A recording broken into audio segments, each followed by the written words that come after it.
Well, I think the extra 25% may never materialize. We have a summit meeting of Trump and President Putin coming up shortly. Maybe it's possible there will be some advance on the Ukraine war issue. If so, I think Trump would say that he's suspending the 25% extra tariff. So I think that some of the worst possibly will be renegotiated. But what I've said all along in India is don't count on the U.S. market as being your key or on a U.S. alliance as being your security. This is a mistake. The U.S. is never going to be widely open to India's exports.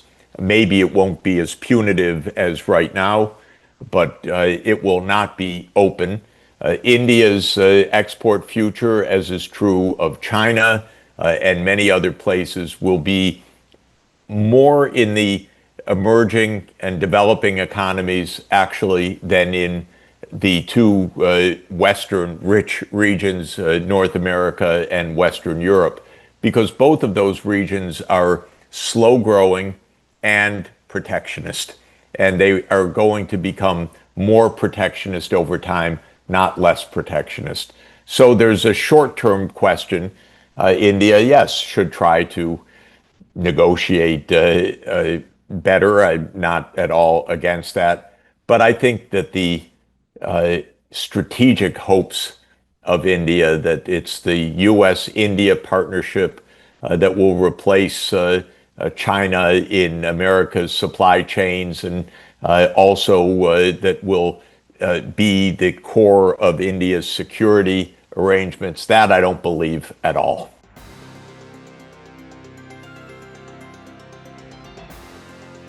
Of course, he's not unaware, but this is American arrogance, which is America does what it wants and leaves everyone else in the wake. I've tried to explain this to Indian friends. Don't trust the United States in this. The U.S. does not have a responsible foreign policy. The U.S. does not have a mutual, respectful foreign policy. The U.S. is not an ally of India to any extent. The U.S. may try to use India against China, but that is not to India's advantage, and it is not a strategic relationship. So this is absolutely true. Double standards. This is the nature of American foreign policy. Do what we say, not what we do. And that's a cornerstone of American arrogance, which is that we don't have to abide by international norms and standards. Of course, to my mind, it's wholly destructive, but it's important that the Indian government have a realistic perception of this. When I said these things in March and April, many people were more skeptical or optimistic, saying, no, we're going to get a great deal. Don't worry, we have the inside track, and so on. I didn't believe it then. I don't believe it now, and I certainly would not rely on it for the future.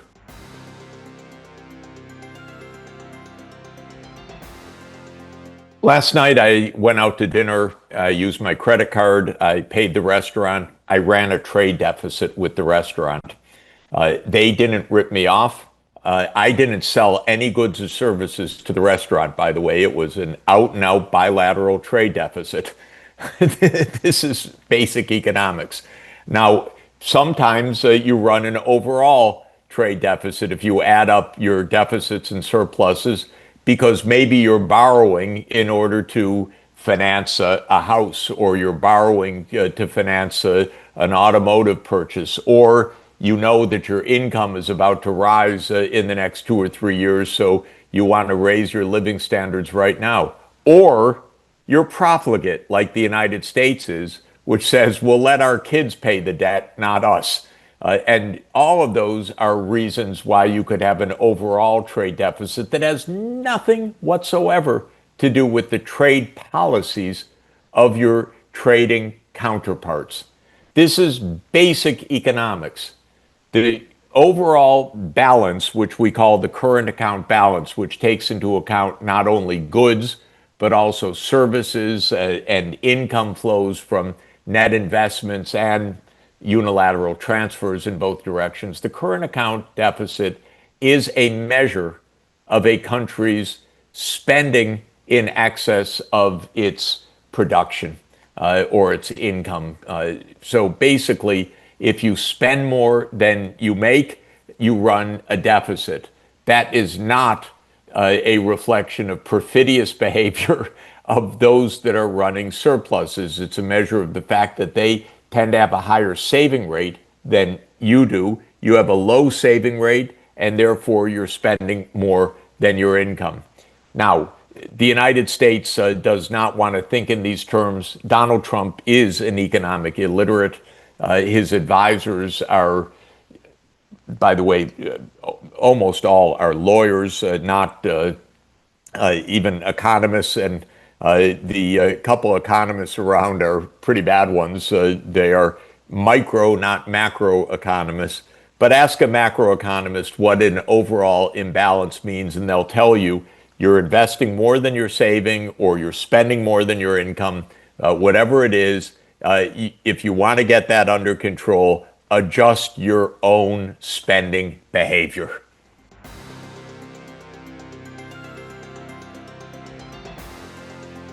The big challenge has come from the fact of the one big beautiful bill, so-called, that was passed last month.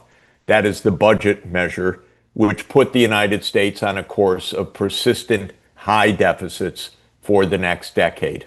So we set in place a very low saving, high deficit trajectory. That's in a context in which the financing of that deficit will become more difficult over time because India, China, other countries do not want to hold so many dollars in their foreign exchange reserves. So they're not just buying up all these treasury bills anymore. And as a result of this, interest rates are high. Our long-term interest rates have reached about 5% rate of return or yield. This is very high. And the result of all of this is that the budget is less stable. The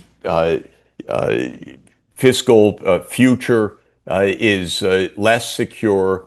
The dollar will depreciate. All of that means that living standards in the United States will suffer on this basis. And Trump has no answer for any of this. Now add on the tariffs and the disruption and the noise from all of this. I don't see Trump having any kind of victory in reshaping the U.S. economy or reestablishing manufacturing jobs or anything else. I have never predicted a successful administration. When the midterms come, what's happening right now is the Republicans are trying to gerrymander the seats so that they keep their tiny majority. If there's a fair vote next year, the Democrats will regain control of the House, maybe even the Senate. But of course, the Republicans are trying to redraw all the districts right now to somehow keep that sliver of control. So the politics are dirty and they're nasty. But Trump is not going to thrive on the basis of his economic policy.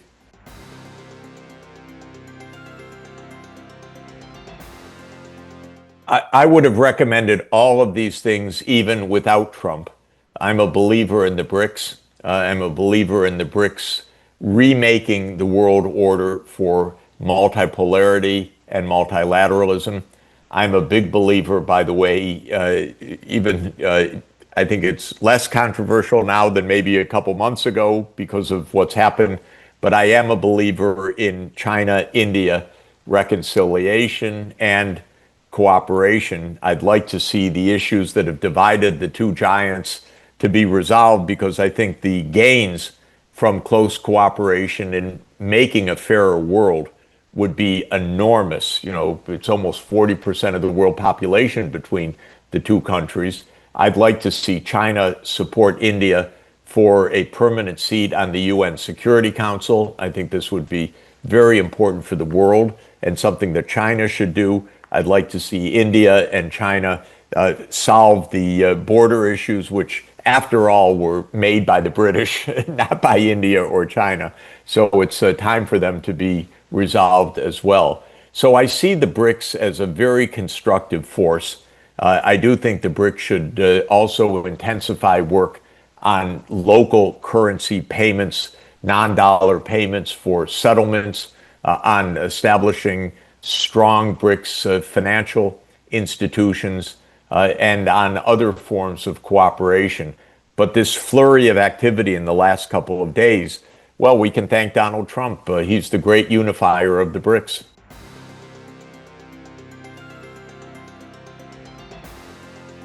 I never liked the Quad. I always thought that India's participation in the Quad was not a good idea. I don't think India should align itself with the United States against China, period. I think India should stand by itself. It's our world's most populous country. It's a great power. Of course, it needs and should seek decent relations with the US, but also with China. And I viewed the Quad as a rather crude US attempt to bring India in a subordinate way into the US war on China. I don't think India should be in such a position. I don't think it's good for India. I don't think India really wants to be a subordinate actor for US hegemony. And I said it's not in India's interest to play America's anti-China card. So to my mind, the Quad was a bad idea from beginning to end for India.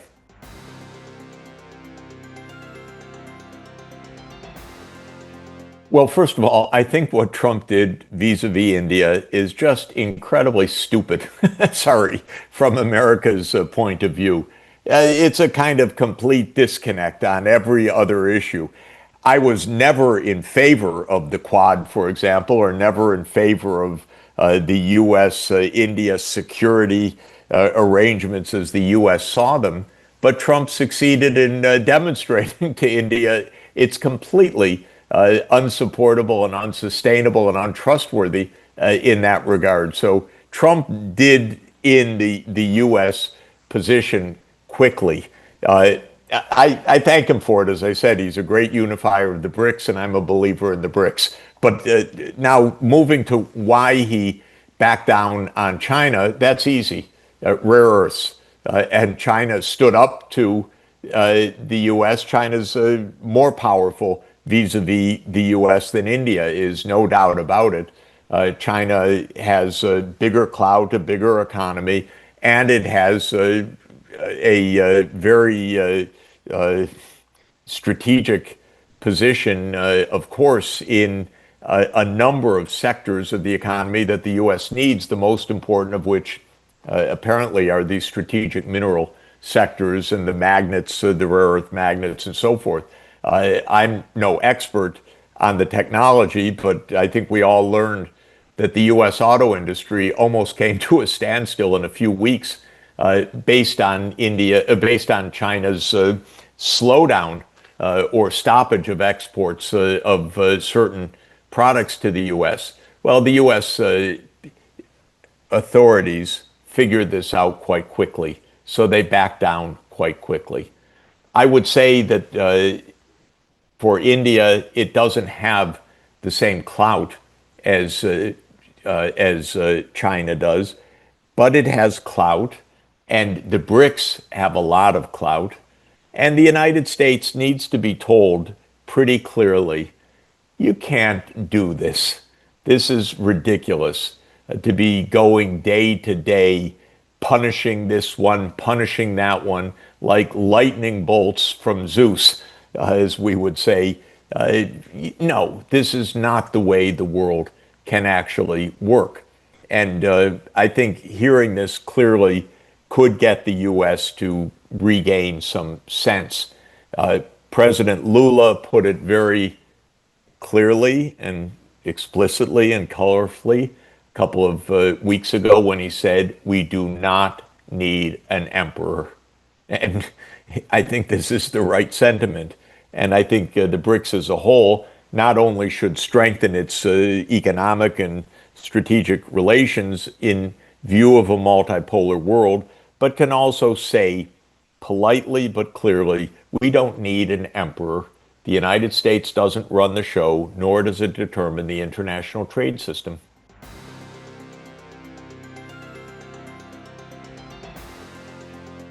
Trump does not have a strategic view, a long-term view, a knowledge, a history, a patience. And this is why American foreign policy is completely unstable right now. And I'm sure with Pakistan, it'll flip-flop in multiple directions as well. But there is no strategy right now. This, I think, is important to understand. You can't rely on the United States for a strategic relationship because there isn't one. One shouldn't completely overinterpret anything also because we are seeing improvisation at work by people who don't know very much.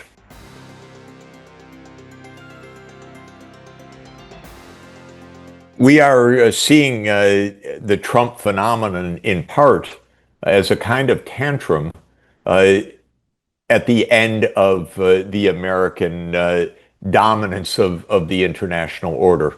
What has happened in the last 25 years is that the so-called Western dominant world, which came into being several centuries ago and has lasted through the 20th century, is over. We are in a multipolar world. China is a great power. India is a great power. Russia is a great power. The United States is not the sole superpower. It is not even the predominant power in a multipolar world. And the U.S. has not psychologically or more practically in policy terms adjusted to this new reality or not adjusted well. Trump is flailing around trying to figure out how to assert American authority, assert American dominance, still making demands of countries like India or China or Brazil or Russia that the U.S. can't impose and enforce. We need true multilateralism that is a rule of law that is backed by the major powers of our day. This means India's seat on the UN Security Council. It means that the United States accepts its position of one among several countries. It means the United States stops provoking and antagonizing other major powers because the basic rule of great powers is stay out of each other's lanes so that we don't have a direct confrontation, especially in the nuclear age. The United States should not be in Ukraine. The United States should not be involved in Taiwan. The United States should not be provoking. And similarly with the other major powers, there should be a good modus vivendi among the major powers. The UN is the right body for this, but we need a UN 2.0. We should revise the charter. We should reduce the weight of the veto in the Security Council so that one country can't go against the will of the entire world. We should have India in the UN Security Council as a permanent member. We should have, I believe, major campuses of the UN in India, in China, in Africa, and so forth, because this also would make the UN truly the global institution. It started as an American-led institution, if I may say so, but it should be truly a globally owned, operated, and loved institution, and that should mean multiple campuses of the UN around the world.